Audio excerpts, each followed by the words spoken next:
Pamilyar ka ba sa fact-check stories ng Rappler? Madalas mo ba itong makita online?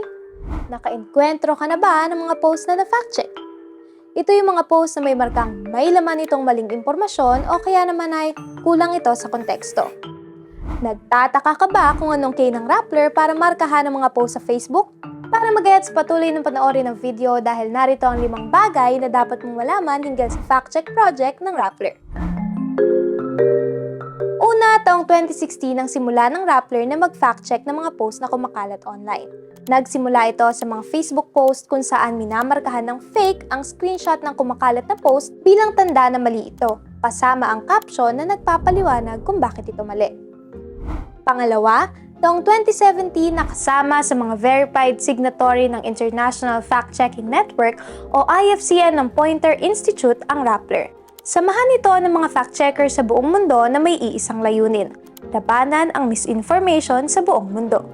Para makasali ang isang organisasyon, kinakailangan na ito ay patas at walang kinikilingan, bukas sa publiko hinggil sa kanilang sources, funding at organisasyon, at bukas at matapat sa pagwawasto. Dahil dito, taong 2018 nang napili ang Rappler bilang third-party fact-checker ng Facebook.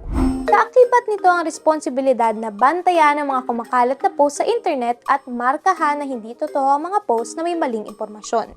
Kaya naman minsan nakakakita ka ng ilang post sa Facebook na may gantong marka. Kung Facebook ang kapartner ng Rappler, tanging Facebook post lang ba ang pina-fact-check namin? Hindi.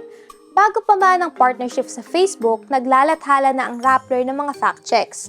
Hindi man namamarkahan bilang babala sa publiko na may mali ito, binabantayan pa rin naming mga fact-checkers ang mga post sa iba't ibang internet sites gaya ng YouTube, Twitter, Instagram at maging ang ibang website. At hanggang sa kasalukuyan, patuloy pa rin itong ginagawa ng Rappler. At panlima, bukod sa mga post sa social media, pina-fact-check din ng Rappler ang mga pahayag ng mga public officials dahil mahalagang bantayan ang kanilang mga sinasabi. Maaaring makaapekto sa opinyon ng publiko o kaya sa mga pulisiyang gagawin ang bawat salitang mamumutawi sa kanilang mga bibig. Dapat ding bantayan kung nagtutugma ang mga pahayag nila sa kanilang gawa. Paano nagpa-fact-check ang Rappler? Paano nahahanap ang mga post? Ano ang sinusunod naming proseso? Alamin ang kasagutan sa lahat ng yan sa susunod na video.